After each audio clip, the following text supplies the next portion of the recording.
Donc, bienvenue à tous. Aujourd'hui, à notre jeudi Novago, on parle d'agriculture de précision avec Carl Thibodeau et Jonathan Baudry, tous deux experts conseils spécialistes en agriculture de précision chez Novago Coopérative. Ils vont faire avec vous un tour d'horizon sur les fondements de l'agriculture de précision. Qu'est-ce que l'agriculture de précision? C'est quoi les bénéfices d'entreprendre ce type de travaux-là à la ferme? Et ils vont vous présenter également des exemples concrets. Donc, sans plus tarder, je leur laisse la parole. Jonathan, Carl, vous pouvez allumer vos caméras et micros et vous joindre à la présentation. Bon après-midi à tous. Alors, bienvenue à tous. On est effectivement ici pour vous parler d'agriculture de précision. Aujourd'hui, vous allez entendre souvent les mots comment ça marche, ça sert à quoi, on fait quoi avec ça. Dans le fond, on va s'appliquer à vous montrer, comme Mélissa nous disait, les différents fondements de l'agriculture de précision. Moi, je vais m'appliquer principalement à vous parler de comment ça fonctionne, tout ça. Puis, Carl, il va vous présenter différents cas, dans le fond, des projets qui ont été faits, des tests qui ont été faits au champ pendant les dernières saisons ou l'année passée. Donc, ça va comme suit. Fait que j'ai appelé ça bref historique. En fait, on pourrait appeler ça aussi élément d'information. On sait tout un peu comment ça fonctionne, les satellites. La donnée provient du ciel, puis ça arrive dans nos systèmes, dans notre tracteur. Mais en fait, comment ça fonctionne tout ça, dans le fond? Le, le GNSS, le GNSS, qui est l'acronyme qui veut dire géolocalisation et navigation par système de satellite, dans le fond, c'est un outil qu'on retrouve dans nos appareils, autant dans nos cellulaires que nos appareils dans le tracteur. En fait, c'est un outil qui peut avoir accès à plusieurs constellations de satellites simultanément. Les constellations de satellites, c'est quoi? Ben, les plus connus, en fait, on a le GPS, qui est un système de positionnement par satellite qui a été développé par les Américains. C'est une position qui est basée sur une constellation d'environ 30 satellites, dans le fond, qui gravitent autour de la Terre, pour qu'en tout temps, on ait accès à un minimum de 4 satellites. Mais il faut comprendre que 4 satellites, c'est pas beaucoup. Si je vous donne, mettons, un exemple, quand on fait nos relevés topo, on se met des alarmes sur nos appareils pour quand on arrive à 10, voire mettons 9 satellites, ben notre appareil décroche. Parce que dans le fond, ce qu'on veut, c'est qu'on ait une donnée. On veut s'assurer d'avoir toujours une donnée en continu puis une donnée de qualité au sol. Fait que c'est pour ça qu'il en existe d'autres. En fait, en Amérique du Nord, on utilise principalement GPS et GLONASS aussi. Le GLONASS, qui est un système global de navigation satellitaire, lui, qui est développé par la Russie. Fait qu'avec ces deux constellations-là, en fait, ben, ça nous permet d'avoir plus de satellites et d'avoir une meilleure précision en continu pendant qu'on fait nos travaux au champ. GLONASS a l'orbite la plus proche de la Terre. Lui ici, environ 30 satellites, dans le fond, qui gravitent autour. Ce qui m'amène à avoir une petite réflexion, dans le fond, sur ce qui se passe présentement, la guerre en Ukraine contre la Russie. C'est un conflit international. M'est permis de me poser des questions à savoir la disponibilité de ces satellites-là. Mettons, c'est des suppositions, mais considérant que peut-être le conflit prendrait plus d'ampleur que présentement, est-ce qu'on aurait la disponibilité de ces satellites-là tout au long de la saison ou qu'est-ce qui pourrait se passer? Les guerres par le passé nous ont montré qu'il peut se passer à peu près, on peut s'attendre à peu près à n'importe quoi de l'individu. Donc, espérons que ça se règle au plus sacré, mettons, puis qu'on puisse avoir toute la disposition de nos satellites, la disponibilité de nos satellites en tout temps. Il en existe aussi deux autres principales, donc Galileo qui est européen, puis Compass qui est chinois. Puis il y en a aussi d'autres systèmes qui existent, mais qui sont plus localisés, mettons, à travers le monde. Ces satellites-là, dans le fond, ces constellations-là fonctionnent aussi à l'aide de systèmes d'augmentation de performance. Le plus connu étant le WAS. Dans le fond, le WAS est un système qui est lié directement à GPS, qui est américain.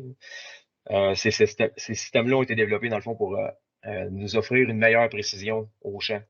Avant, on parlait, mettons, qu'on utilise j'allais dire les vieux Garmin à main. Là. On n'utilise quasiment plus parce qu'à cette heure, on a tout un téléphone sur nous autres qui nous géolocalise comme on veut. Là. Mais mettons, les Garmin, avant l'arrivée de WAS, ben, on avait une précision d'à peu près 7 à 10 mètres. Aujourd'hui, avec ces systèmes-là, on réussit à avoir une précision de 1 à 3 mètres dans le champ. Là. Ce que ça permet, ce système-là, dans le fond, c'est que ça va corriger les déviations des données qui proviennent du satellite, puis aussi une disponibilité des données en continu. Pour imager tout ça, dans le fond, c'est comme si on ouvrait la champlure du robinet avant l'avènement d'Oise, puis ça coulait goutte à goutte. Aujourd'hui, ben, le robinet il coule avec un filet en continu. C'est un peu à ça que servent ces systèmes d'augmentation de performance. Là. On a aussi un petit outil qui s'appelle le Easy Planner qu'on utilise quand on veut prévoir, mettons, nos journées de relevé topographique. Dans le fond, c'est un outil qui sert à évaluer la quantité de satellites qui est disponible pour chaque heure de la journée. Par exemple, je dirais, par expérience, que ça fait des années qu'on en fait, on connaît un peu les périodes, mais mettons à l'automne, en octobre, ben, mettons vers 11h midi, il vaut peut-être mieux dîner plutôt que d'être dans le champ en train de faire des relevés topo, parce qu'on le sait qu'on va avoir un petit peu plus, un petit peu moins de disponibilité de satellites, puis il y a plus de chances qu'on décroche ou que la donnée soit moins bonne dans le fond au final. Marche pas. Ah, je suis pas capable de changer, regarde. C'est bon. Il y a un petit délai entre les. Ah, peut-être. Ça fonctionne. Pourtant, j'étais à Joliette justement pour avoir un meilleur Internet. Mais ça fonctionne très bien. C'est correct. Géolocalisation et positionnement par satellite, ben, c'est quoi l'utilité de tout ça? Ben, dans le fond, il faut comprendre que c'est présent dans toutes les sphères de la société. Tout ce qui est lié à une position par satellite, ça veut dire à peu près tout aujourd'hui. On en retrouve dans la navigation d'un véhicule. On connaît tout le fameux GPS pour aller d'un point A à un point B. En télécom, on va parler les cellulaires, les tablettes, l'Internet. Ce qu'on fait présentement, si on n'a pas de satellite, ben, on ne pourrait pas le faire.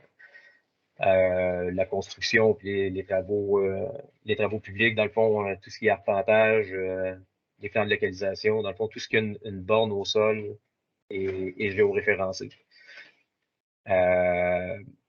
Pour ce qui est des gestions des réseaux de transport, dans le fond, tous les trajets de transport en commun, il faut comprendre s'il y a une horaire quand on va à l'arrêt d'autobus, c'est parce que ça a déjà été fait, tout évalué et compagnie à l'aide de la géomatique. Ils se sont tracés des trajets pour le plus rapide du point A au point B. La surveillance puis le suivi, ben, même chose. L'armée, les drones, ce qu'on vit présentement avec le conflit. Puis je pourrais même vous ramener dans le temps avec ce qu'on voyait des images de la guerre en Irak ou en Afghanistan. Des drones qui vont zoomer sur la face de quelqu'un qui est sur un toit, puis ils sont capables de le voir comme si on voyait une photo. Ça va lui servir à ça. C'est sûr qu'ils ont des technologies beaucoup plus avancées que les nôtres, puis un budget probablement beaucoup plus énorme que ce qu'on peut avoir, nous, en frais de disponibilité dans le fond d'appareils et d'équipements. La météo, tout le monde est au courant. Là, on regarde la météo à peu près tous les jours pour n'importe quoi.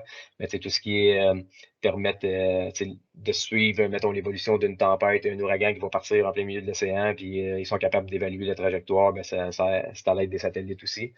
Puis il y en a, écoute, il y a plein d'autres exemples, par exemple en aviation avec les plans de vol et compagnie. En agriculture, ben, ça représente quoi, dans le fond? Ben, ça représente à peu près tout encore. Dès qu'on travaille en GPS, tout ce qui est système de guidage, capteur de rendement, images satellites, analyse de sol, les semis, puis les applications taux variables, le nivellement, la topo, les dépistages, puis ajoutez-en, puis rajoutez-en. En fait, ça fait 10 ans que je suis dans le métier, puis il y a tellement eu d'évolution en 10 ans que c'est complètement fou, puis ils vont en avoir encore de l'évolution, fait que on la retrouve à peu près partout. On va passer en détail, entre autres, ces différents points-là là, pour voir un peu qu'est-ce que ça amène à chacun des points.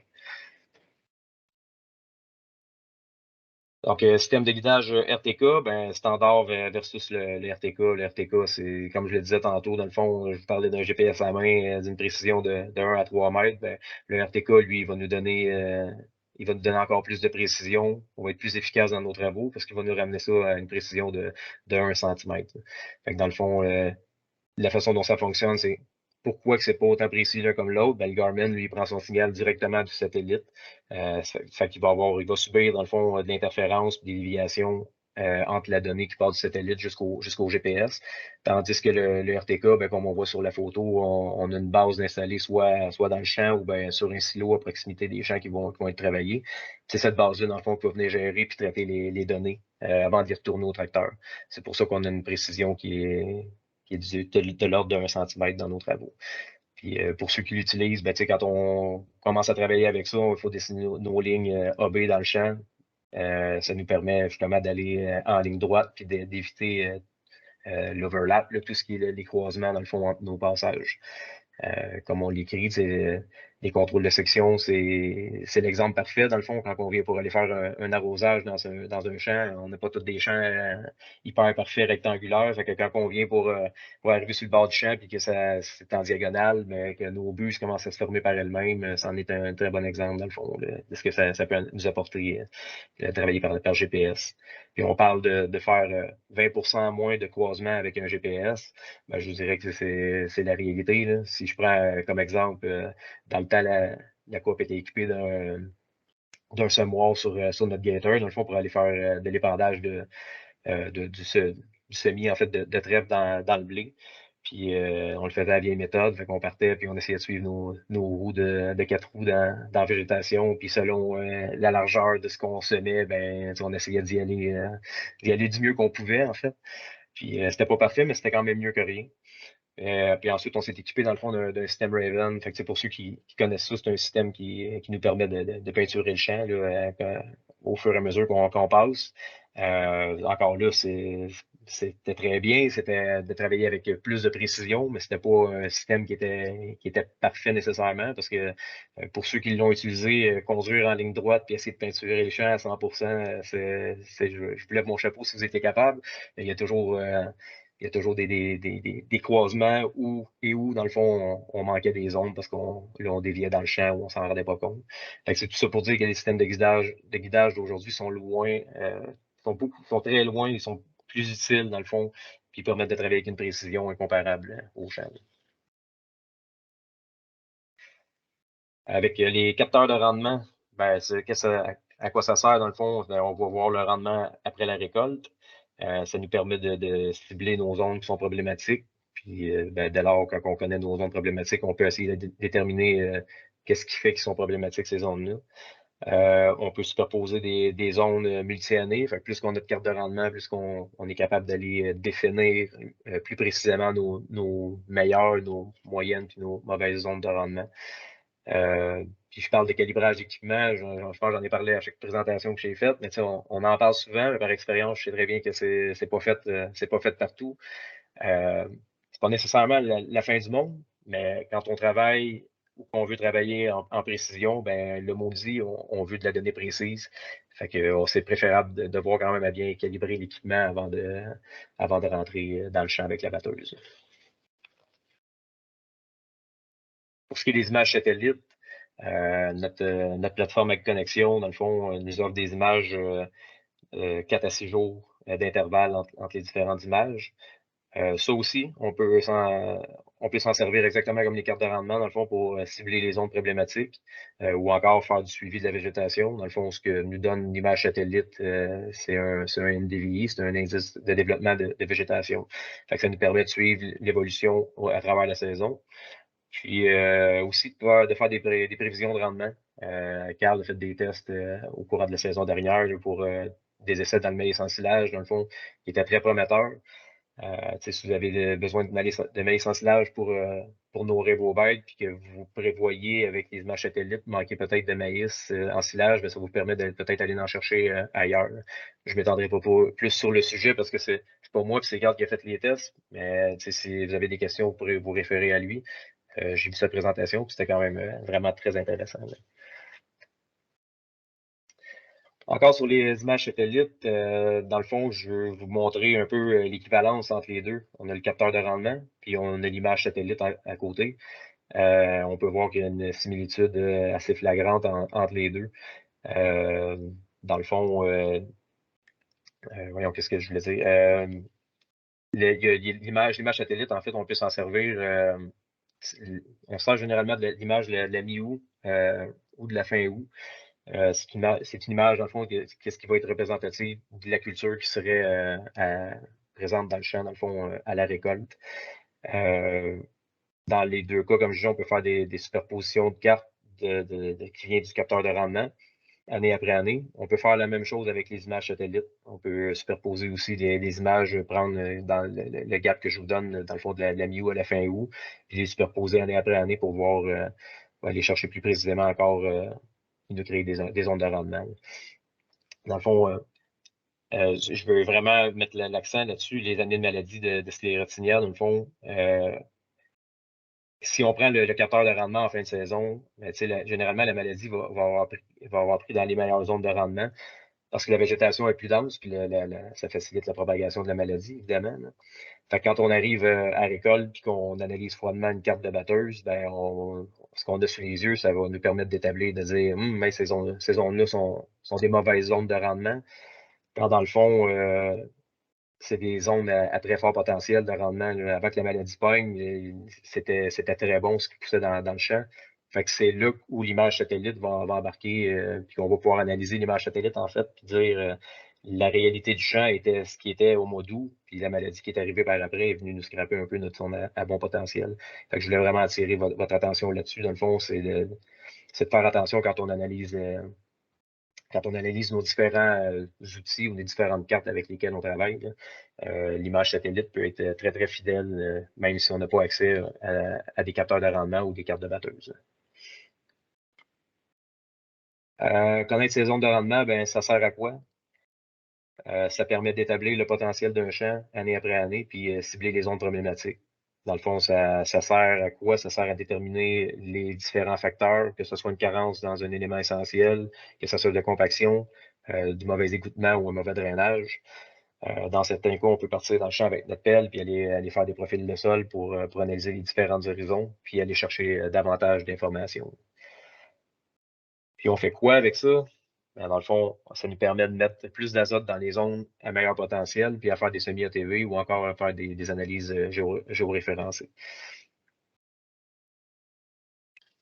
Les analyses de sol par GPS, ben, ça nous permet entre autres de voir la fertilité spatiale d'un champ. Il faut comprendre vraiment la distinction entre le conventionnel et le géoréférencé. Le conventionnel, on s'entend qu'on parle vraiment d'une donnée unique dans le champ. Là. Fait que, on va prendre par exemple la chaux parce que c'est ça qu'on travaille le plus.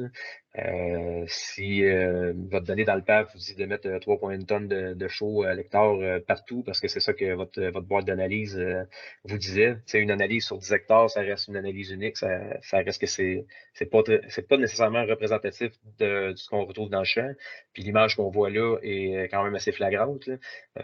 Je sais pas combien d'hectares il y avait, mais bon, peu importe, mettons que c'est 10 hectares, ben, on voit que le champ est quand même très mosaïqué.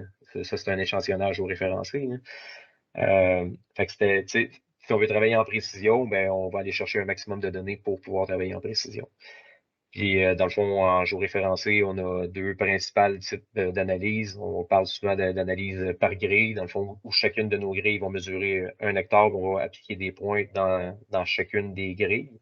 Puis, on a aussi par zone, où on va aller plus précisément. Dans le fond, ça, c'est quand on va avoir accès aux images satellites. On va faire des superpositions de cartes de rendement ou des choses de même. On va vraiment aller cibler nos moins bonnes zones, nos moyennes zones, puis nos bonnes zones. Puis on va y appliquer des patrons d'échantillonnage pour aller vraiment échantillonner où on veut, pour avoir une vue d'ensemble, une vue globale du champ. Pour ensuite, on va pouvoir produire des cartes d'application ATV, que ce soit de la chaux ou de la potasse. Pour ce qui est des applicateurs à taux variable, ben, l'épandage de chaux à taux fixe, ce qui nous a été amené d'analyser quand on a regardé nos différents cas, c'est que ça nous amène à peu près le tiers de la bonne dose au bon endroit. Ça tourne souvent autour du tiers. Je vous dirais même qu'il y a des fois où c'est 7 ou 15% du champ qui est bien fertilisé, le reste étant sur ou sous-fertilisé. On ne le répétera jamais assez. L'ATV, on veut vraiment appliquer ça, on veut appliquer la bonne dose au bon endroit. Donc, c'est important, c'est quand même assez important de faire ça comme il faut. Pour ce qui est des épandages d'engrais, dans le fond, on travaille souvent l'azote et la potasse. Ça, il faut travailler davantage un élément à la fois. Ça revient exactement à la même chose dans le fond qu'avec la chaux. Les chiffres se ressemblent dangereusement. Puis dans le fond, le but, c'est de faire de la TV avec la meilleure précision possible, puis de donner au champ ce qu'il a besoin, ce qu'il a réellement besoin dans les endroits où il y en a besoin. Le nivellement par GPS, ben, c'est fait par système RTK, dans le fond, donc à la précision de 1 cm. Le relevé microtopo, que ce soit fait par le client ou par nous, c'est le même principe. Vraiment, quand le client va le faire avec les mêmes appareils qu'il prend pour le nivellement. Donc, il est RTK, il est au centimètre. Dans le cas où on fait le relevé topo, c'est pas un appareil qui appartient à une compagnie X, c'est indépendant, mais ça revient qu'après ça, on a un logiciel pour traiter nos données, puis nous aussi, on travaille au centimètre. Puis on va se servir de logiciels de planification. Dans notre cas, c'est OptiSurface, mais il y en existe d'autres aussi qui ont toutes leurs particularités différentes pour, faire le plan de nivellement. La photo qu'on voit à l'écran, c'est une photo qui a été prise après la récolte. On voit que Carl est assez téméraire. Là. Il voulait se donner dans le trou puis il a été la chercher. Non sans peine, il est resté pris dedans aussi. Mais c'est important, je l'ai mis parce que je la trouve très bonne, la photo. Puis en même temps, les trous comme les buts, peu importe, il faut qu'on ait la donnée. Si on veut faire un bon nivellement, on va aller se risquer comme Carl l'a fait. Et sur notre autre photo, ben, c'est au même endroit. Mais c'est à l'automne pendant son échantillonnage géoréférencé. Fait qu'on voit que le nivellement a fonctionné. Il n'y a plus de trous, il est parti. Il n'y a plus de risque de se prendre au même endroit. Mais ce que je veux attirer votre attention, dans le fond, c'est que quand on remplit des trous comme ça, ou que ce soit dans les cas où on va enterrer des fossés, il faut toujours prévoir un second passage dans les années futures, on va dire, dans un horizon de 3 à 5 ans, dans le fond, parce qu'il va y avoir du refoulement. C'est sûr et certain, que ce soit par le passage de la machinerie ou que ce soit avec le poids de la neige l'hiver, c'est sûr que ça va fouler, puis ça va recréer une mini cuvette. Fait qu'on prévoit toujours un second passage pour combler tout ça. Dans le fond, ce qui est très, très important, c'est que suite aux travaux, on pense qu'on a éradiqué le problème et que tout est beau, mais c'est pas vrai. Si on avait des problèmes de compaction, si on avait des problèmes de structure de sol, ils sont encore là. Ce qu'on est venu faire, nous, c'est de gérer l'écoulement de surface. Donc, on enraye un problème qui est souvent un problème majeur, mais il ne faut pas oublier que ça ne fait pas des miracles. Puis, il y a du travail qui reste à faire malgré tout. Là. Ça, je voulais vous l'exposer. En fait, on a commencé à niveler en Abitibi il y a 2 ans. On ne fait pas face nécessairement aux mêmes réalités de champ ou de type de sol. Sur la photo de gauche, moi, ce que j'aime, dans le fond, c'est qu'au bout, on voit les 5 planches, dans le fond, qui remontaient tout du long du champ. C'était la stratégie qui était employée pour gérer l'écoulement de l'eau, dans le fond. Fait qu'il envoyait l'eau de chaque côté, puis l'eau descendait jusqu'en dans le bas du champ. Ça fait que ces zones-là, dans le fond, ces baissières-là, euh, ça, ça vient un peu, moi, je dirais, entre les planches, les machineries ne sont pas faites pour travailler dans ce type de planche ronde-là, hein. Autant semer que récolter. Fait que dans le fond, quand on vient niveler, comme dans ce bout-ci du champ, ce qu'on veut faire, c'est vraiment d'uniformiser, on va dire, les pentes. Puis après ça, ben, ça va juste améliorer, simplifier les différents travaux qu'on va faire dans le champ, là. Pour ce qui est de la photo de droite, c'est mon premier champ que j'ai été visité en Abitibi quand je suis monté il y a 2 ans. Il fallait le voir vraiment en personne avant de le voir en nivellement. J'aurais aimé ça voir la photo avant pour la mettre à côté, mais c'est le genre de champ où on trouvait des trous d'eau et des quenouilles, puis il y avait des places où on pouvait à peine passer même en 4 roues. Mes clients, ils prévoyaient toujours leur budget dans ce champ-là pour semer sur 45 acres, mais le champ, il en fait 67. Il faisait ça parce qu'il savait très bien qu'il y avait des endroits où il était inatteignable au printemps. Puis il faisait ça aussi parce que même s'il avait semé dans des trous, même s'il avait été capable de passer par un printemps sec, dès qu'il y avait un coup d'eau, ça mourait là. Puis dans le fond, il perdait de l'argent, là. La plus grosse superficie qu'ils ont été capables de semer avant le nivellement, c'était de 50 acres. Puis ça les avait pris 7 heures à faire ça. Faut comprendre qu'avant le nivellement, dans le fond, la partie plus ici, mettons plus au bas de la photo, il y avait des planches, il y avait des planches faites sur le long. Puis plus qu'on avançait dans le champ, là, on tombait avec des planches faites sur le large. C'était leur stratégie pour sortir l'eau, parce que sinon l'eau restait prise à pleine place dans le champ, puis c'était pire que pire quand ils essayaient de faire leurs travaux. Fait que dans le fond, ce que vous avez là, c'est le résultat du nivellement qui a été fait il y a 2 ans. Pour la première fois l'année passée, en 2021, ils ont réussi à semer leurs 67 acres. Ils ont réussi à le semer en 4,5 heures. Fait que, ils ont quand même une pas pire d'économie de 2 heures et demie pour semer 17 acres de plus. Fait que non seulement ils ont récolté dans ce champ, non seulement ils ont eu ces résultats-là, mais ils ont récolté autant de boisseaux d'avoine dans ce champ-là que dans un autre champ qui n'est pas trop loin de 78 acres. Un champ qui n'est pas nivelé encore, mais qui est drainé systématiquement avec 21 km de tuyaux dans le sol. Puis ce drainage-là, dans le fond, ça lui a coûté le double du prix que ce qu'un travail de nivellement aurait pu coûter. Fait que c'est juste pour montrer un peu l'exemple de ce qu'un nivellement peut apporter au sol. On en voilà un très bon exemple. Je laisse au bon soin de mon collègue Carl. Ah, merci Jonathan. Moi, j'ai pris des notes parce que je suis plus vieux que Jonathan, fait que j'ai moins de mémoire, hein. Fait que je vais vous présenter des différents cas là, intéressants qu'on a vus au cours des dernières années, là. Je pense que des cas pratiques, ça parle un peu plus. Premièrement, je vais parler un peu de nivellement, là.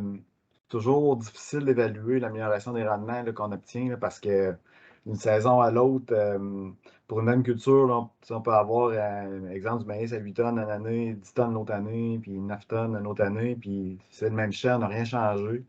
Fait que c'est toujours pas évident de comparer d'une année à l'autre. C'est pourquoi là, que dans la présentation, là, dans le fond, toutes les cartes de rendement que je montre, là, j'ai mis en bleu là, tout ce qui est au-dessus de la moyenne. En vert, ça veut dire que le rendement il est dans la moyenne. Puis tout ce qui est rouge-orangé, ça veut dire que le rendement est en dessous de la moyenne. Fait que ça va de même partout, là. Fait que quand c'est bleu, ça veut dire que c'est au-dessus. Puis si c'est tout vert, ça veut dire que le chien est tout égal, c'est merveilleux. Fait que là, ici, c'est ça, on voit ces cartes de rendement là, d'un champ avant nivellement. On peut voir que la partie en haut à gauche là, est plus problématique, là. Puis ça, le nivellement, c'est ça, il a été fait à l'automne après la récolte de blé. Si on met les cartes là, des années suivantes, là, on peut voir l'amélioration des zones problématiques, là. Surtout dans la zone qui était le pire, là. C'est ça, j'aimerais ça, juste porter votre attention là, sur le blé d'automne. On voit qu'elle est vraiment différente là, par rapport au maïs et au blé avant le nivellement. Ça m'a intrigué, fait que je vais juste pousser un petit peu les recherches. Dans le fond, ça, c'est la carte de blé d'automne. Puis, c'est vraiment, dans le fond, le blé d'automne, les céréales d'automne, ils sont très peu influencés, là, dans le fond, par le potentiel de rendement du champ. C'est vraiment la survie à l'hiver là, qui vient faire notre rendement. Fait que je voulais juste vous le mentionner. Je trouvais ça intéressant comme truc. Si je reviens à mon champ, dans le fond, puis que je compare juste le maïs, on peut voir que le nivellement, là, ça a augmenté. Dans le fond, le pourcentage de la surface là, qui se rapproche de la moyenne. Fait que, au début, on avait 50% du champ qui était proche de ma moyenne. Puis après nivellement, on est tombé à 73-66%. Puis dans les zones problématiques, là, dans le fond, la zone problématique était 31% plus basse en rendement que le reste du champ. Puis on a quasiment coupé plus que de moitié là, selon les années là, par après. Je fais la même chose dans le fond dans le soya. On voit que dans le fond, le pourcentage proche de la moyenne, c'est moins frappant que dans le maïs, mais que dans la zone problématique, là, on a eu quand même une super bonne amélioration, là. On a amélioré presque du double. Fait que ça, dans le fond, c'est les mêmes données, c'est juste que là, il y a le maïs, le soya ensemble. Fait que c'est comme un résumé, là. Fait que, on voit que c'est moins frappant. Le pourcentage proche de ma moyenne de rendement est moins frappant dans le soya, mais que dans la zone problématique, là, on s'est vraiment amélioré. Dans le fond, c'est ça, le show à taux variable. Jonathan en a parlé un petit peu tantôt, là. C'est vraiment la base. On veut commencer en GPS, on veut faire quelque chose. Commençons par la show. Moi, quand j'allais à l'école, la show, c'est la base de tout pour que les éléments soient disponibles. Fait que Comme ça, c'est vraiment un champ typique, là, que si on avait une année standard, là, on aurait un pH de 6,7, on aurait besoin de 3,4 tonnes à l'hectare de chaux, ça donnerait 48 tonnes. Si on y va à quel taux variable, là, ben là, mon taux d'application, il passe de 1,6 à 7,7 tonnes hectare pour un total de 58 tonnes. Fait que, je trouvais le cas intéressant parce que ça ne veut pas dire que quand on fait une analyse de sol GPS, qu'on va mettre moins de chaux. Ce que ça veut dire, c'est qu'on va le mettre à la bonne place. Fait que c'était vraiment ça le message que je voulais passer ici. Puis dans le fond, si on avait été à taux fixe, là, dans le fond, on aurait, dans ce cas-là, à peu près 8% qui arrêtait bien chaulé, un 40% sous-chaulé, un 50% sur-chaulé. Puis ça, dans le fond, si je mets ça en argent, là, on aurait eu 16 tonnes de mal placé, ce qui veut dire à peu près là, 48 tonnes de 48 piastres l'hectare de mal investi. Là. Fait que ça paye les analyses de sol GPS au la main. Là. Un autre truc intéressant, là, la potasse à taux variable dans le soya. Ici, là, c'est ça, j'ai une analyse de sol là, qu'on a faite par GPS dans le champ. Là, on voit la variabilité dans le champ. Puis avec le producteur, là, normalement, on y allait à taux fixe. Puis cette année, on a mis la potasse à taux variable. Puis c'est lui qui m'a dit ça. Ce champ-là, il avait vraiment vu une différence. On voit que on avait l'impression que le rendement était plus uniforme dans le champ. Fait que j'ai fait un petit peu l'analyse des données. Là, ce que j'ai fait, là, dans le fond, j'ai calculé le pourcentage du rendement par rapport à ma moyenne selon mon analyse de sol en potasse. Donc là, mettons par exemple, quand mon analyse de potasse est à 85 kg à l'hectare, ben mon rendement, mettons, il est à peu près 15% plus bas. Mon rendement il est 15% plus bas que ma moyenne. C'est ça le tableau, dans le fond, grosso modo, là, que c'est comme ça que je l'ai mis, là, parce que c'est dur de comparer, comme je disais, là, des années différentes. Là, fait que j'ai été comme ça en pourcentage par rapport à ma moyenne de rendement du champ. Fait que, premièrement, ben, on voit clairement qu'il y a un lien direct là, entre la richesse de potasse et le rendement dans le soya. Je vous dirais qu'en général, là, ces analyses de sol, quand c'est plus bas que 250-300 kg à l'hectare, on peut voir ce phénomène-là. Fait que quand on dépasse 250-300, ben là, la potasse, c'est pas le facteur limitatif. Puis deuxièmement, c'est ça, quand on applique la potasse à taux variable, là, la ligne en rouge, par rapport à mes taux fixes qui étaient en bleu, ben, on voit que c'est ça, ça augmente le rendement par rapport à ma moyenne où ce que la potasse était plus faible. Si je fais un calcul économique de tout ça, là, un peu comme Nacho, on peut voir, dans le fond, si j'avais été à taux fixe, j'aurais eu besoin de mettre 100 kg à l'hectare de potasse pour un total d'à peu près 1,8 tonnes. Si j'avais été à taux variable, ben là, j'ai besoin de 56 à 130 kg à l'hectare de potasse dans le champ pour un total aussi à peu près d'1,8 tonnes. Fait que c'est la même chose là, que la chaux. Celui-là, c'est à peu près 17% du champ qui a eu une bonne dose, à peu près 40% de sous-fertilisé. Fait que si je mets ça en chiffres, là, ben, ça fait à peu près 250 kg de potasse là, qui aurait été mal placé à 1200 pièces la tonne cette année, ben, ça va assez vite. Là, fait que ça donne à peu près 17 kg à l'hectare de mal investi. Ça semble pas beaucoup, mais ça, c'est sans compter l'augmentation de rendement qu'on a eu dans le soya, là, dans nos zones qui étaient à plus faible rendement. Fait que j'ai mis la même quantité de potasse, mais j'ai augmenté mes rendements dans les zones les plus faibles. Moi, je pense que c'est là que ça prend tout son sens. Un autre cas intéressant là, pour la potasse, là, dans le fond, c'est dans les luzernières. On sait que c'est super important pour la survie l'hiver, mais aussi à l'établissement de la prairie. Comme ici dans mon exemple, c'est un semis de luzerne là, fait en 2017. Puis si on regarde l'image satellite de 2018, là, on voit que sur notre couvert végétal, bon, on voit que l'établissement de la luzernière est comme directement relié à la richesse de l'analyse de sol en potasse. Puis si je prends l'image 2020, ben, on a comme l'impression que ça s'est amélioré, là, mais c'est bien rare que la luzerne elle apparaît après 2 ans. Là. Fait que dans le fond, c'est une des mauvaises herbes qui ont pris la place, vu qu'il n'y avait pas de luzerne au départ. Même chose, je vais te faire un petit calcul économique. Là. J'avais été taux fixe, 105 kg de potasse partout, selon mon analyse de sol. J'avais taux variable, ben là, je tombais de 0 à 320 kg à l'hectare de potasse que j'avais besoin. Je mettais même chose, à peu près 1,5 tonne de potasse pour ce champ-là. Mais dans ce cas-là, ben là, c'était 7% qui avait la bonne dose. J'étais soit sur ou sous-fertilisé, comme dans les autres cas. Puis monétairement, ben là, ça faisait un bon 700 kg mal placé, fait que ça fait 61 piastres de l'hectare de mal investi. Ça, c'est non négligeable. Après ça, potasse dans le maïs, là.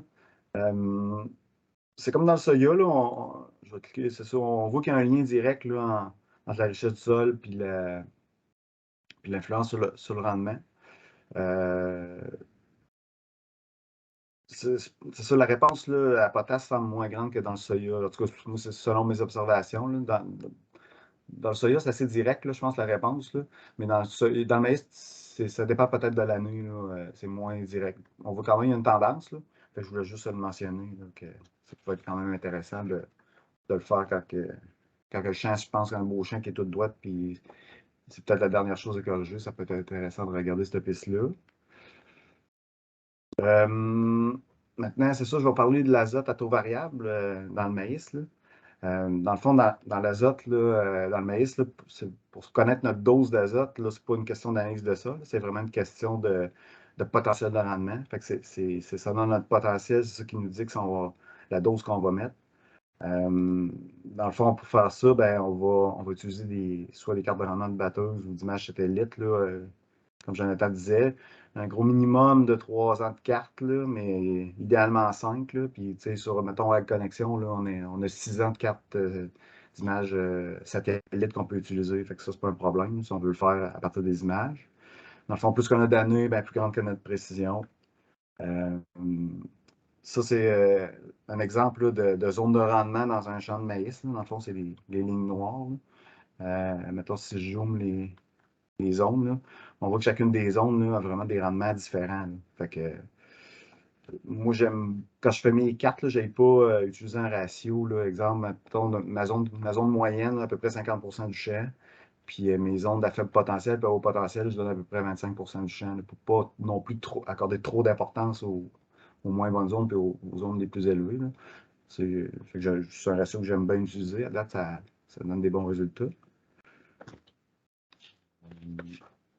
Fait que si je prends, mettons, les données du champ précédent, là, pour faire un exemple, là, puis je calcule, mettons, mon besoin d'azote, mettons, à taux variable, ben là, mes zones à faible potentiel, je pourrais mettre, par exemple, un apport total de 140 unités d'azote. Je pourrais en mettre 160 dans ma zone moyenne. Puis là, je pourrais monter à 180 dans ma meilleure zone. Fait que si je compare avec si j'étais en taux fixe, dans le fond, je mettrais 160 partout. Fait que ce que je vais vous montrer, c'est qu'on mettrait la même quantité d'azote quand même. C'est juste qu'on le répartit différemment là, dans le champ.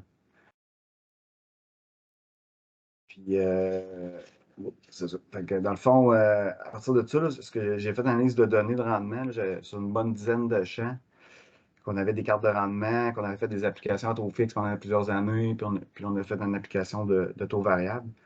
Puis, ce qu'on peut voir, là, ben, c'est ça, en bleu, là, c'est mes résultats de la moyenne de tous les champs, dans le fond. Là, c'est comme 3 années différentes. Fait que ma moyenne en bleu, c'est à taux fixe, puis à taux variable est en rouge. Fait que dans le fond, là, j'ai baissé de à peu près 3% mes zones à plus faible potentiel de rendement, parce que dans le fond, je mets un petit peu moins d'azote, c'est normal. Puis, sauf que j'ai monté à peu près de 8% mes zones à plus haut potentiel. Fait que, à première vue, là, c'est sûr, moins 3%, plus 8%, ben, ça ne semble pas si hot que ça. Là. Mais quand on applique ça à la valeur de chacune des zones, c'est là que ça prend tout son sens. Là. Fait que, en tout cas, moi, personnellement, j'aime mieux perdre 3% sur une moyenne de 6,6 tonnes hectare, puis en gagner 8% sur à peu près 10 tonnes hectare.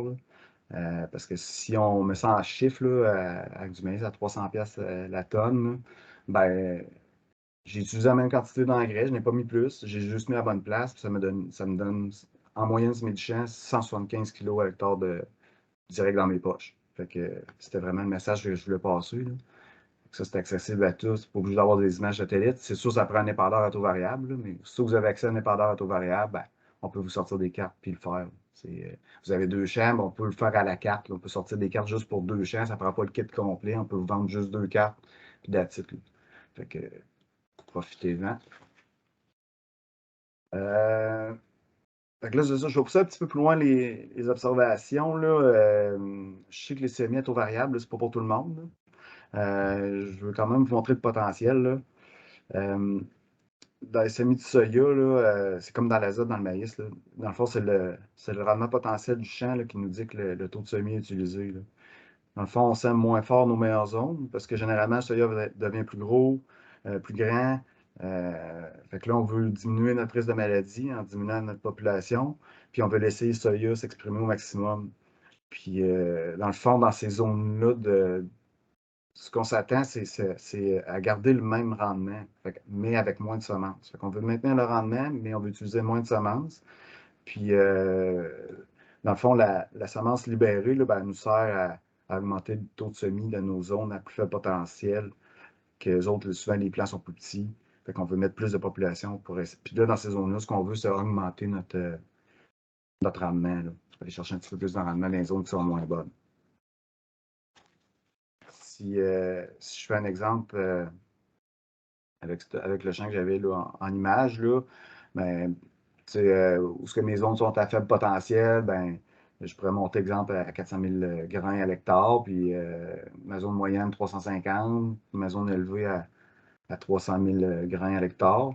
Fait que j'ai mis ça en sac, là, juste pour l'exemple, là, mais dans le fond, si je vais à taux fixe, 350 partout, ou que je fais varier, j'utilise la même semence, un peu comme l'azote. Le défi dans le taux variable, là, c'est de mesurer si ça fonctionne. Fait que nous autres, on aime bien les défis. Là. Fait que on a trouvé une façon, en tout cas, qui semble fonctionner. Là. Fait que dans le fond, pour y arriver, là, ce que je fais, c'est que je crée des bandes là, des bandes à taux fixe, qu'on pourrait dire. Je vais cliquer. Là. Fait que là, on voit, dans le fond, je viens comme mettre une bande qui est de ma valeur moyenne dans des zones soit à faible rendement ou à bas rendement.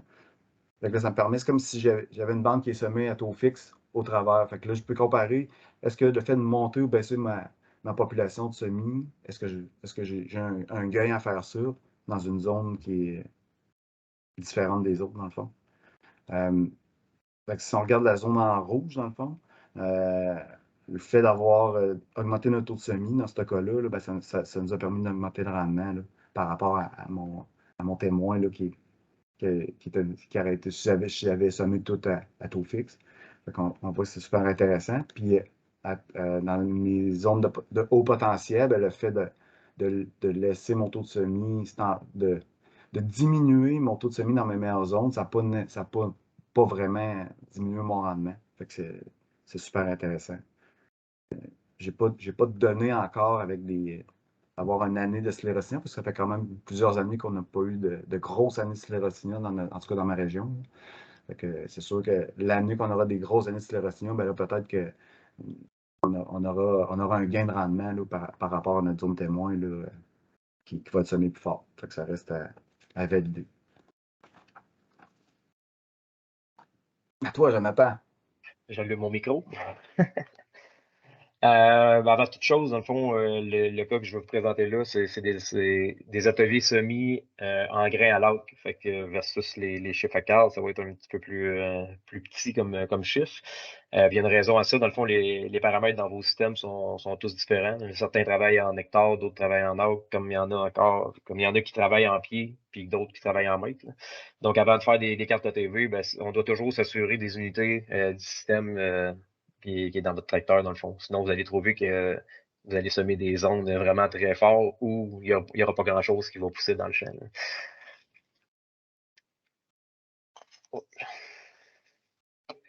Dans le cas de mon champ RST 789, dans le fond, ça a été semé en ATV. J'attire plutôt votre attention sur le cercle rouge dans mon image de droite. Dans le fond, c'est un coteau de sable. On voit que ça se traduit. Dans le fond, ma photo de gauche, c'est ma superposition de cartes de rendement que j'ai faites. Fait que ça se traduit dans les résultats qu'on a de rendement année après année. On voit que dans le champ, il y a 4 types de sols différents. Puis on a vécu une sécheresse là, cette année qui est venue nous jouer des taux aussi. Puis il y a beaucoup de variabilité aussi dans le champ. Je voulais vous montrer ça.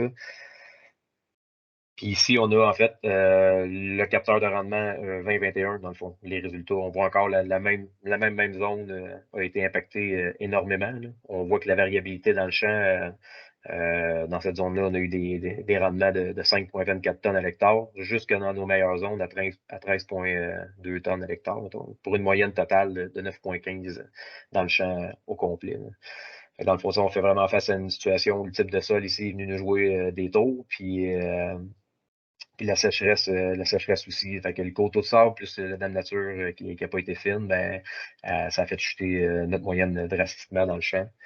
Parce que si on regarde le reste du champ puis on enlève le coteau de sable, notre moyenne, les résultats qu'on obtient sont quand même très respectables. Là. Je t'ai présenté aussi 2 autres champs, en fait, un en conventionnel puis un en ATV aussi. C'est 3 champs, en fait, un à la suite de l'autre. Fait que le champ RST15 a été semé en conventionnel à 36 000 grains à l'acre. Ici, ces 2 champs-là, on parle vraiment d'un même type de sol, à peu près sensiblement le même type, là, dans l'argile de Sainte-Rosalie. Puis versus mon champ 94, en fait, qui a été semé à 34, on voit une petite distinction dans ma moyenne, qu'on l'a poussé à 37 000, puis nos meilleures zones à 38 000. Dans le fond, on sait que le champ 94 rend généralement mieux que les 2 autres champs que je vous ai présentés. Fait qu'on a augmenté un petit peu la moyenne pour aller pousser davantage le rendement. Dans les résultats, ça s'est traduit aussi. Là. J'ai ma carte de batteuse, dans le fond, du champ RST15. On remarque tout de suite, dans le fond, les chiffres sont sensiblement pareils que mon champ RST 789. La raison est bien simple. Là. On voit que mes zones où il y a eu moins bon rendement, ben, c'est la continuité de mon coteau de sable. Fait que nécessairement, il a été impacté lui avec dans sa saison. Puis si on s'en va plus vers le bas de champ, ben, on tombe dans l'argile de Sainte-Rosalie où on a été chercher nos meilleurs rendements, dans le fond, à 13,02. Pour une moyenne, lui, à 10,15 tonnes à l'hectare. Fait que je trouvais ça intéressant de démontrer les deux. En fait, mon champ conventionnel, dans ce cas-ci, donne une moyenne plus élevée que mon champ en ATV. Juste que c'est ça, l'autre, il y a une plus grande zone qui est impactée, mettons, par la sécheresse annuelle. Tandis que ma carte de batteuse de mon champ 94, elle, là, ici, dans le fond, on s'aperçoit que les chiffres on obtient les chiffres en fait qu'on voulait obtenir. La TV ici a vraiment fonctionné. Il ne faut pas se laisser berner par les couleurs de la carte, là, en fait. Notre moins bonne zone est à 10,3 tonnes à l'hectare, ce qui est quand même pas trop pire. Là. Puis il faut comprendre quand on analyse les cartes, dans le fond, notre légende elle est conçue pour nous donner nos moins bonnes zones puis nos meilleures zones. Dans ce cas-ci, notre moyenne est à 12,15 tonnes hectare. On voit vraiment que c'est quand même très bien comme résultat. C'est sur quoi je veux attirer votre attention, en fait. C'est vraiment sur ce tableau-là. C'est sur la faible zone de rendement. On voit vraiment que le champ 789 ne nous a pas donné le rendu souhaité. Puis pourquoi ça, dans le fond? Ben, on s'est retrouvé avec des facteurs limitatifs, qui étaient notre coteau de sable, puis la sécheresse. Tandis que le champ 94, lui, qui a été fait en ATV, qui n'a fait pas ces facteurs-là, ben, on a 5 tonnes de plus à l'hectare dans notre plus faible zone, ce qui se traduit dans votre portefeuille au final. C'est beaucoup d'argent qui rentre au final dans votre portefeuille, en fait. Qu'on veut chercher à faire quand on travaille, quand on fait des travaux de précision, que ce soit en nivellement ou à TV semi, c'est toujours de réduire les écarts entre nos zones. On voit tout de suite le champ 94, c'est exactement ce qui est arrivé. On veut chercher à ramener notre faible zone, dans le fond, le plus proche possible de notre moyenne. Puis travailler à uniformiser la culture dans le champ. Fait que le champ 94 est un exemple parfait de ça. Un peu comme Carl, j'ai calculé, je trouvais ça intéressant de savoir combien de grains ou combien de poches que j'avais besoin pour faire tous ces travaux-là. Ben, dans le champ 789 en ATV, là, c'est exactement la même quantité. 21,2, 21, on va oublier les décimales, mais 21 poches. Puis dans mon champ 94, 33 poches. C'est juste qu'on a vraiment été cibler nos zones, mettre nos semences exactement où on voulait les mettre. Ouais, juste en complément, là, sur les semis ATV maïs, là, nous autres, en tout cas, dans notre région, cette année, là, ça a été vraiment une bonne année de maïs. Ça fait quelques années qu'on fait des essais, là, ces semis. Les résultats sont assez variables d'une année à l'autre, là. En général, c'est pas aussi concluant que le soya, là. En tout cas, cette année, là, j'ai fait des essais dans le coin de Saint-Stanislas, là, en Mauricie, là, puis comme ça, c'est la carte qu'on voit, là. Il y a plusieurs répétitions, là, puis on a fait des taux de semis différents dans une bonne zone de rendement. Puis là, ce qu'on peut voir, là, c'est que l'augmentation de population a un effet positif sur le rendement. Puis j'enlève le coût de la semence là, supplémentaire que ça a pris pour faire ça, ben, ça reste quand même rentable. Il ne faut pas prendre ça pour du cash là, non plus. C'est une année. Puis, n'allez pas changer votre planteur demain matin. Ce qu'on veut, c'est donner une idée du potentiel. Là. On voit que c'est quelque chose d'intéressant. Mais, dans le fond, ça prend du rendement pour que ça soit rentable. C'est ça, c'est sûr. Là, il n'y a pas à passer à côté là, dans le maïs, ça, c'est certain. Les essais au champ, c'est la dernière chose. Là. Les tableaux, là, je pense que vous allez avoir eu votre dose. Là. Mais la chose que je voulais parler, c'était dans le fond les essais au champ. Quand on a un équipement, un de vos équipements qui est branché GPS, c'est facile pour nous autres d'extraire la donnée là, puis d'en faire l'analyse sur la plateforme AG Connexion. Quand vous faites un test quelconque, là, il faut juste écrire là, c'est quoi dans le système, parce que là, nous autres, ça nous permet plus tard de le retrouver. Puis avec la carte de rendement, ben, on peut voir s'il y a des différences. Puis ça, dans le fond, ça évite d'aller au champ avec une balance mobile, faire la pesée. Puis ça, moi, j'aime ça, là, parce qu'à chaque fois que je vais avec la balance dans le champ, j'ai du trouble avec la maudite balance. Là. Puis là, mes collègues, ils me diront là, que, dans le fond, ça se passe pas mal entre le siège puis le volant, là, mais ça, c'est une autre histoire. Bref, je vais vous donner un exemple. Dans le fond, j'ai un client qui a arrosé un fourchicide d'Acapella là, dans son soya. Il y a un système RTK, fait qu'on a il a fait une passe sur deux. Il y avait juste de l'Acapella dans sa tank, une passe sur deux. Après ça, il a ajouté un biostimulant Vita là, dans le réservoir. Il l'a marqué dans son écran. Là, on voit que c'est marqué Stimulagro. Là. Ça, c'est l'ancien nom. Aujourd'hui, il s'appelle Vita. Fait que il y avait la même tank. Il y avait juste son fongicide dedans. Il ajoute le biostimulant Vita. Puis il a complété ses arrosages. Fait que là, on extrait les données. On met ça sur la carte de rendement. Puis dans le fond, puis c'est facile ça nous sort automatiquement, on rentre le coût de produit. Puis dans ce cas-là, là, ça nous a donné 170 kg à l'hectare, là, sur un rendement moyen à peu près de 2,3 tonnes à l'hectare. Fait que ça représente à peu près 7 d'augmentation. Puis ça nous a donné un profit d'à peu près 90 $ l'hectare. Là, puis là-dessus, le biostimulant, il était payé. Là. Dans le fond, ça fait des données vraiment super intéressantes. Là. Parce que dans ce cas-là, on parle d'un champ de 25 hectares, puis on a des résultats mesurés, c'est environ 10 hectares du champ. C'est pas mal mieux qu'un coup de batteuse de 1000 pieds, là, puis pour se faire une tête, là, si un produit est bon ou non. C'était ça que je voulais vous montrer.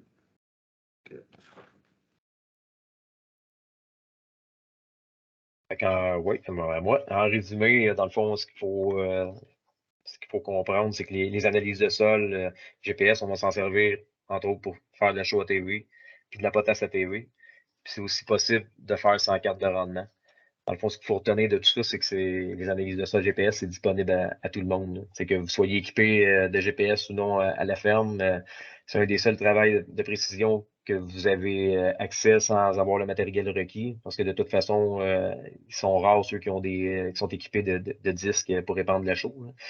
On va se servir généralement des analyses géo pour travailler la chaux, mais aussi pour travailler la potasse à taux variable. Donc, c'est déjà là une bonne base pour débuter. Là. Puis même si vous n'avez pas de capteur de rendement sur votre batteuse, ben c'est possible, dans le fond, d'en faire. Puis c'est même possible de se servir des images satellites. Puis aussi, on a accès aux cartes pédologiques pour établir un bon patron d'échantillonnage, pour aller cibler correctement nos points dans le champ, puis aller chercher le maximum de précision dans notre prise de données. sur notre plateforme connexion, comme Carl le disait tantôt. On a des archives de 5 à 6 ans, dans le fond, d'images satellites. Fait qu'on est capable d'aller quand même chercher une très, très bonne précision. Pour ce qui est des zones de rendement, ben, on va s'en servir principalement pour faire de l'azote ATV ou du semi-ATV, puis aller pousser un peu plus l'échantillonnage géoréférencé, dans le fond réduire de 30%, puis gagner de la précision dans le champ. C'est sûr que quand on parle de ce volet-là, on commence à rentrer un peu plus dans les travaux de précision. Je dirais, anyway, le semi-ATV, c'est pas par ça qu'on va commencer quand on va commencer à faire les travaux de précision à la ferme. C'est pas la première étape qu'on va entreprendre. Mais pour maximiser le rendement qui est obtenu de ces travaux-là, on va s'assurer que les champs sont droits, qu'on ne fait pas face à des problématiques autres qui pourraient venir bousiller notre ATV. Même chose pour l'azote. On doit nécessairement avoir du contenu sous la main, par exemple des cartes de rendement sur plusieurs années pour s'assurer d'émettre des recommandations qui vont être fidèles à ce qu'on retrouve dans le champ, puis nous aider encore là à maximiser nos zones à meilleur potentiel. Pour ce qui est des échantillons géo, ben, ça va nous permettre, je parle de réduire de 30%, ben, mettons sur un champ de 10 hectares, on va aller échantillonner 70% du champ. Mais ces 7 échantillons-là vont être vraiment ciblés à l'endroit où ce qu'ils doivent être. Là. Donc, précisément dans le champ, selon les zones de potentiel, les zones de rendement, que ce soit les moins bonnes, les moyennes ou les bonnes zones de rendement. Donc, grosso modo, c'est pas mal ça, en résumé. Fait que, un résumé du résumé. Ben, le message, là, la show, là, c'est la base. Là. La TV, là, je pense qu'il n'y a pas de raison que ça se fasse pas. Là. Au moins une fois aux 10 ans. Là. Faire le tour des terres tranquillement. Là. Je pense que c'est le must. L'azote dans le maïs à taux variable, ben, c'est super rentable. Puis, tu sais, cette année, c'est doublement rentable. L'engrais doublé, là, fait que, tu sais, faut pas se gêner pour le faire.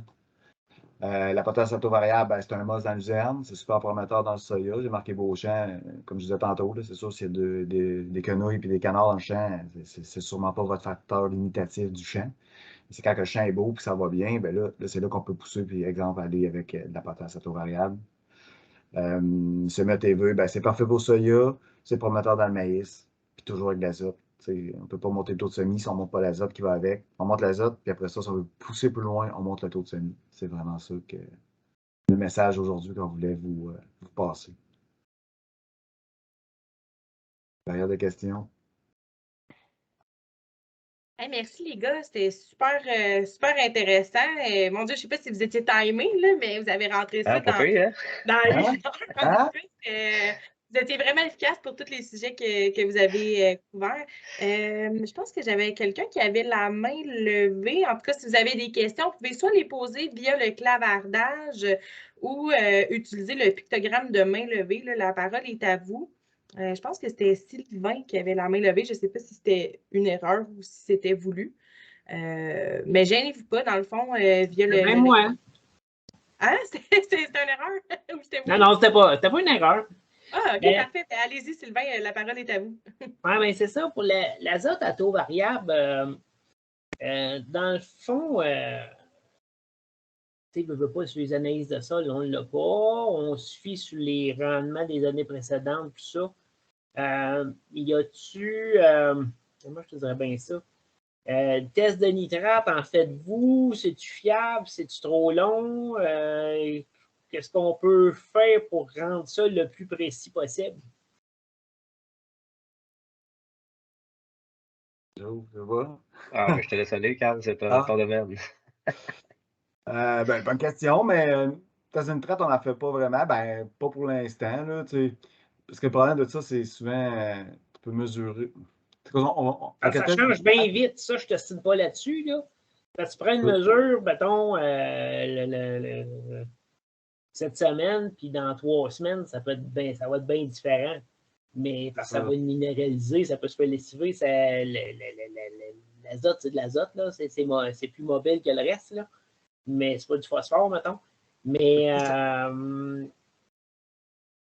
il y a des petites bébelles là, qui testent le nitrate là, au champ ou à peu près. Là. Ça te donne une idée. On pourrait-tu tester le fait des grilles dans le champ, puis après ça, rentrer ces données-là dans le fait de l'application d'azote à taux variable? Vous autres, dans le fond, vous suffit sur quoi pour faire de l'application à taux variable? Les rendements des années précédentes? Ben, c'est toujours vraiment potentiel de ta ferme, dans le fond, qu'on va se fier. Si chez vous, tu dis, moi, je fais 12 tonnes hectares, ben, on va fertiliser notre moyenne de champ 12 tonnes, puis là, on fait plus ou moins dans nos bonnes zones, moyennes zones.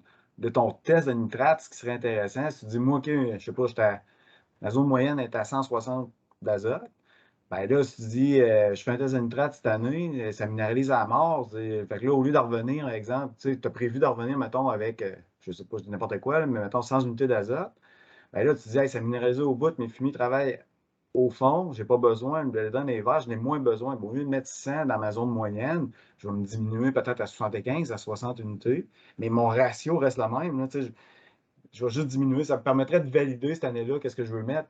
Mais mon ratio, dans mes meilleures zones, je vais en mettre, je sais pas, 20 unités de plus puis 20 unités de moins. Fait qu'on pourrait se benchmarker sur ta zone moyenne. Ça pourrait être une idée. Là-dedans, c'est toutes des pionniers, puis on défriche, puis on fait ce qu'on peut, mais le principe reste toujours le même, c'est qu'on fertilise le potentiel de rendement. On se fie beaucoup à ça. Parce que, où tu peux avoir des tests mettons, j'ai vu des machines, ça lit, mettons, la verdure, puis là, ça met ton application d'azote, mais ce qui est compliqué, c'est comment tu as besoin d'azote. Si tu commandes 3 tonnes, finalement, tu en as mis une tonne, tu fais quoi avec ton 2 tonnes qui te reste? Là? C'est plus ça le problème de l'application qui est difficile un peu, de ce que je vois. OK, c'est bon. Merci Sylvain pour votre intervention. Merci Carl pour la réponse. Il n'y avait pas d'autres questions dans le chat. Je vais laisser quelques instants s'il y a d'autres personnes qui souhaiteraient intervenir ou poser d'autres questions par rapport à la présentation. Bien entendu, la présentation d'aujourd'hui, elle était enregistrée, puis on va vous la transmettre par courriel. Donc, avec les coordonnées aussi, là, il y en a plusieurs d'entre vous qui ont déjà les coordonnées de Carl et de Jonathan, mais on fera suivre également les coordonnées si des fois vous avez des questions vraiment, disons, plus poussées propre à votre entreprise et à votre ferme à vous. J'en profite pendant ces quelques minutes qui restent pour vous inviter aux prochains événements de Novago. Donc, il reste 2 jeudis. La semaine prochaine, c'est notre assemblée générale annuelle. Donc, c'est toujours possible de s'inscrire. Vous allez au www.novago.coop/événements. Je vais vous envoyer également les informations par courriel. Et le 7 avril, on a une présentation Gagner plus en ventilant mieux. Donc, avec Nicolas Saint-Pierre, qui est agronome et spécialiste dans le domaine du grain et des grains et des fourrages. Donc, si ça vous intéresse, c'est possible aussi d'y assister soit en présentiel à Joliette, en virtuel à partir de la maison. Tous les détails sont au novago.coop/événements. Donc, pas de questions pour la fin. C'était clair, les gars. Puis, si jamais, comme je disais, il y a des questions qui surviennent par la suite, bien, elles vous seront adressées personnellement. Merci, Carl. Merci, Jonathan, pour la présentation d'aujourd'hui. Puis, merci à tout le monde d'avoir été présent. Là, on était à un moment plus de 60 là, sur la présentation d'aujourd'hui. Donc, merci à tous et bon après-midi. Merci. Bonne saison. Merci. Bye-bye. Bye.